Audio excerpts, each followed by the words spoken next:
What is up, friends, lovers, enemies of police brutality? Today, we are, yes, talking about what is happening in the world right now. And I am talking quiet because I am back in my parents' house if you don't recognize this background. What I wanted to talk about today is something that has to do with some things that I've been seeing going on Twitter. And at first I thought it was kind of like just harassment of like two specific people. And then it wasn't. So we're gonna start with like the more lower profile person that I know, who I'm actually going to keep anonymous for multiple reasons. But I follow someone on Twitter who they came out on 2 days ago. So while, yes, there has been a big push for people to only be posting about Black Lives Matter and the protests and white supremacy and stuff like that, this doesn't mean that that is like the only thing that we care about or like the only thing that's happening in our lives.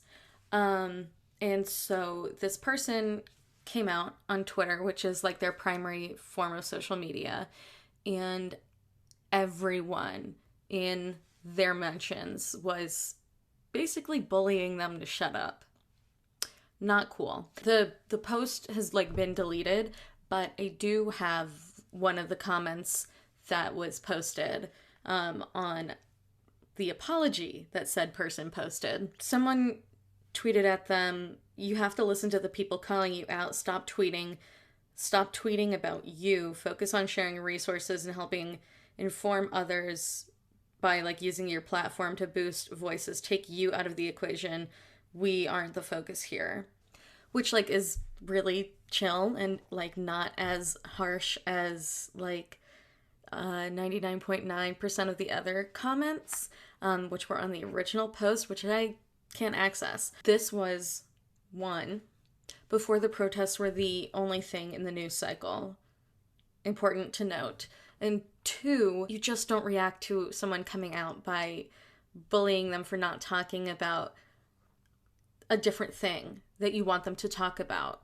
Like, you can just say, cool, and then like move on, you know, to like then focus on the issue that you would rather said person be talking about. And also, like, contrary to like what you're seeing online, you can care about multiple things and multiple things can be happening at the same time. So I just want to, that's sort of like the tone with which we're approaching this topic today. Now, before we move on to the real meat, I want to present my credentials so I don't get eaten alive.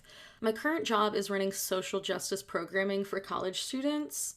I also have previously worked for multiple nonprofits, one that was food justice related, one that was, we provided like free translation services to various nonprofits in Pittsburgh that were like providing services that people who didn't speak English like generally didn't have access to, and like different other nonprofits and stuff. I have mostly done like organizing and like volunteer coordination, but I have also, like I said, provided translation services and done grant writing.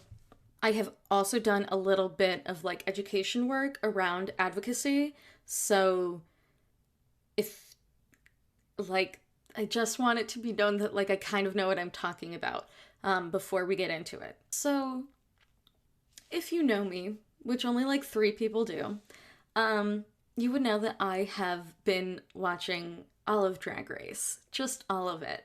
Oh, honey. Just eating it up.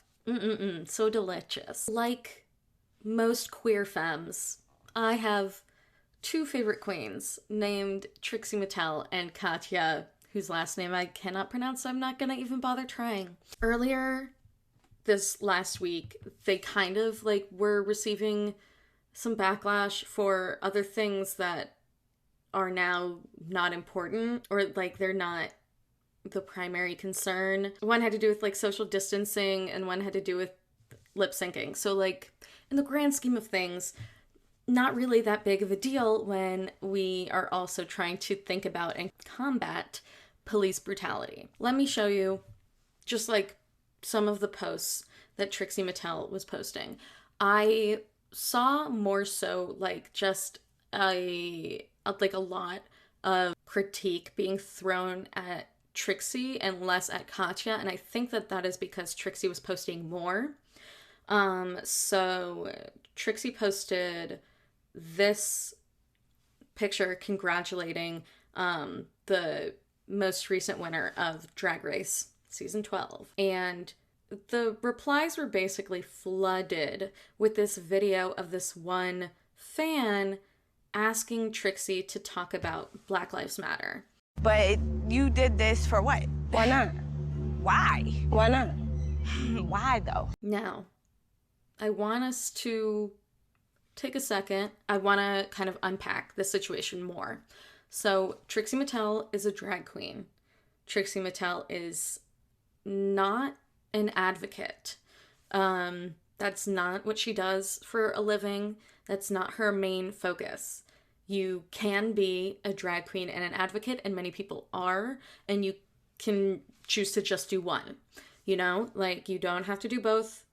It's cool when you do both, but you don't have to. Earlier, before Trixie had tweeted that congratulations, she had tweeted about Black Lives Matter. She tweeted not just that, but also that she was going to be doing a Twitch stream to donate to bail funds. So what is problematic about this? I don't think it's a bad thing to want to hold celebrities to a higher standard. They have more money, they have more influence. That makes sense. However, the problem that exists with this situation is the degree to which we want people who we look up to and support to all of a sudden flip a switch and become organizers and people who are doing advocacy. This, I think, is like an unfair expectation and is like truly ridiculous. And I am going to show you just some more posts, like some more comments from Twitter, because it was really disgusting. Remember the times we had, the times that you and me had. Remember the times we had, the times that you and me had.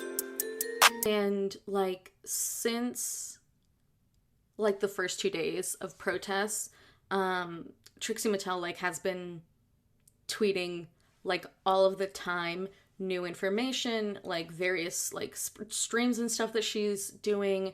There's some things that like she can't avoid, like she had to do like a live stream for her album that just came out. Like she couldn't stop the album from coming out, you know what I mean? But she then is like, I'm gonna raise money, blah blah blah, you know, while still also providing entertainment, which is another thing that I'm going to touch on in a moment. Let me read to you this comment that I thought was a really wonderful addition.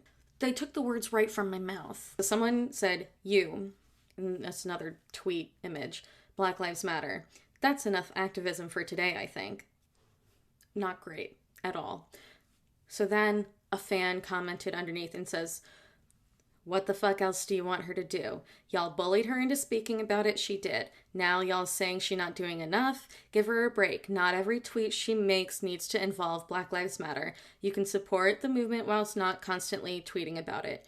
Y'all wanna be mad. I thought that was a really, like, succinct way of saying what I'm trying to say here, which is that essentially fans of both the first person I mentioned in this video, and then also Trixie and Katya, are attempting to bully people with influence to become advocates in a way that the fans deem like perfect, in a sense. It's like not just that like they say something. It's that they have to be saying the right things all of the time until the fans are like happy with it, which is like really not cool. And this might be controversial, but I think that if you're gonna take the time to tweet at a celebrity like constantly or like multiple times about advocating and you're not going to go out and protest, like, and I don't know what these people are doing. I did not bother to research them because I do not care about these individuals. I care more so about the more macro picture. But if you are going to do this and then not be the advocate that you are expecting someone else to be, then you are a hypocrite. This Tumblr post also says it really well.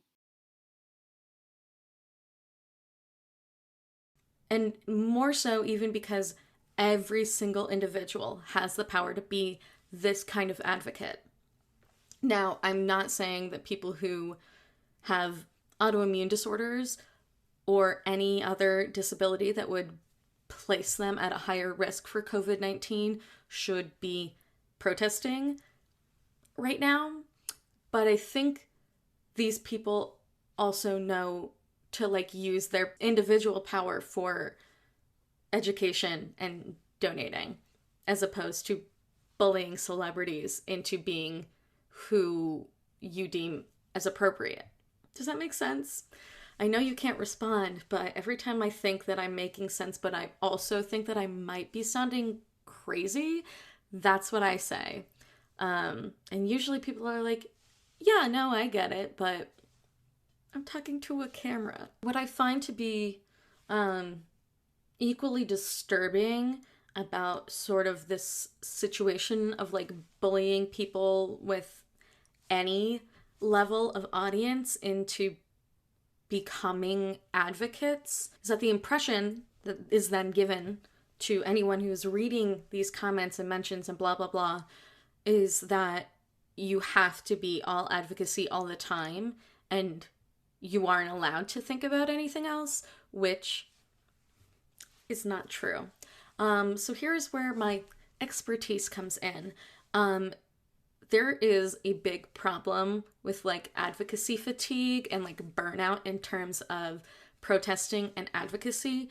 And this is a thing that like if you're someone who organizes or someone who does a lot of advocacy work, you're probably well aware of.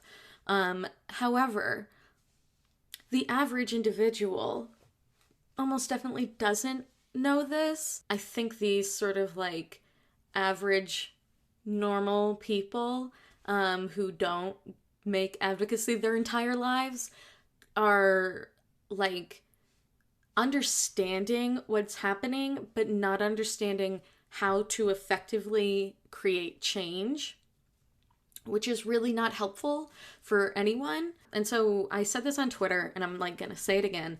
Also, like if you want updates on like info, that is where I like try to spread as much accurate information as like not like as fast as possible, but like as it's happening. So if you feel like you're not getting enough information, that's like an okay place that you can get information. I also recommend following Elijah Daniel, who has been really active in the LA protests and providing information. So resources. The thing about advocacy is that it's very easy to get burnt out. It's like really imperative that you don't only care about one thing. You have to be like invested in multiple things at once so that you can kind of replenish energy for each thing. So like I said, right now I am not going to go to a physical protest in the area that I live because not only do I have like 900 different health conditions, but I also live with 3 other people who are all slightly less careful than I am, so I don't feel comfortable doing that. So instead I am spreading information and advice and stuff like that. However, while I'm also like making sure that I'm informed and updated and doing what I can via the internet. I am also like redecorating my room, which is why there's a blank space on the wall. Hopefully next video there will be something up on the wall. I am also, you know, like making sure that I get to spend a little bit of time every day, like reading or watching TV, because your brain can't actually handle focusing on one thing for like that intensely for that long without getting like super exhausted. And then you experience feelings of burnout, which I'm pretty sure we all know what that is because it's in every single think piece in the whole wide world. And so like this is not just like crucial for your own self and state of mind, but it's crucial so that you have the energy to keep going in a long fight like this. So if you are protesting every single day and already getting burnt out, that's going to be a problem if you want to continue fighting. You have to take, I would say, days off from advocacy work because it is emotionally taxing and like scary in a lot of ways, especially if you're going out and protesting in person. It can be really scary. And I know a lot of people who aren't even protesting in person are scared. So while it's like great to be informed and we do want, you know, people that we admire to be informed and be advocates, they can't do all the work and they can't be doing all the work all the time, and they shouldn't. I feel like that is like what I wanted to say, which is like you can't bully people into becoming advocates. People are going to become advocates because they are invested in specific issues. And you can care about a lot of different things all at once, and you don't need to make a specific issue like the only thing that you care about or focus on, you know? I just think we need to not bully people with influence into being the advocates that honestly we should be ourselves, because there is no reason to do that, number one. Number two, like, it's just a cop-out. It's a cop-out for people to not then go out and do the hard work. You don't need to have a big name or influence to make a difference. You really don't. So we need to not act like the only people who can are people who have a lot of followers. That's really what I wanted to say. Don't bully people into advocacy. Take care of yourself, because for the long fight, you need to.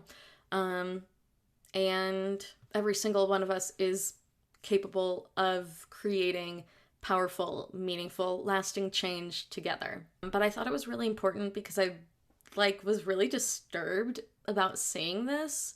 And I wanted to say something about it. Thank you guys so much for watching.